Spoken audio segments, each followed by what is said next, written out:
Ano nga ba ang role ng isang manager? Paano kung may agent kang ganito na hanggang ngayon ay utak, vegetable, at animal pa din?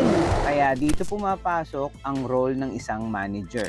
Ang iyong manager ay iyong guide sa trabaho.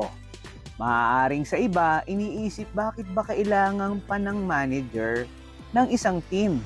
At dito pumapasok yung role ng pagiging isang team leader. Ang team leader ay handang gumabay, umalalay, at magbigay ng tamang landas sa mga ahente. Kung ang iyong manager ay di kayo nabigyan ng tamang training at motivation, malamang isa ka na din sa mga ahenteng palipat-lipat ng dealership. Tanungin mo ngayon ang sarili mo, bakit hanggang ngayon ay wala ka pa din sa tamang desisyon sa iyong buhay? Dito ngayon pumapasok yung tatlong bagay na pwede mong matutunan. At yung pinakahuli, ang pinaka-importante. Kaya tapusin mo itong video para mapanood mo at matutunan mo kung ano yung sasabihin ko. Sa human psychology, meron tayong tinatawag na tatlong bagay. Ito yung una, ang pagiging isang vegetable. Ang pangalawa ay yung pagiging isang animal. At ang pangatlo ay ang pagiging human. Okay, simulan natin. Ano nga ba ang kahulugan ng isang vegetable pagdating sa human psychology? Ibig sabihin daw, kapag ikaw ay nasa stage pa ng pagiging vegetable, ito raw yung tipong bata ka pa, lahat ng bagay tinuturo sa'yo, ang kapatid mo, magulang mo, tatay mo, lahat yan, ginaguide ka, spoon feeding ang tinatawag nga nila na lahat ng bagay isinusubo pa sa bibig mo.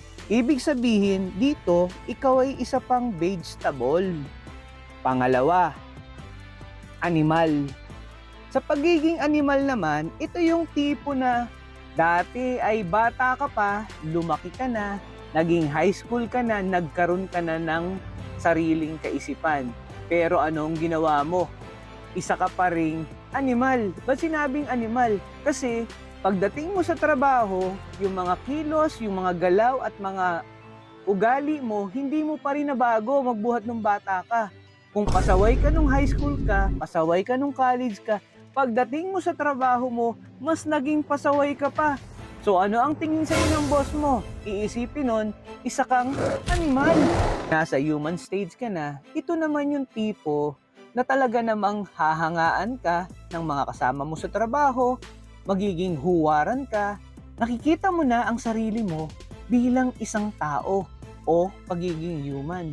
Sa pagiging human, mahal mo na ang trabaho mo, ginagawa mo na yung pinaka-the best mo, at nag-i-enjoy ka pa.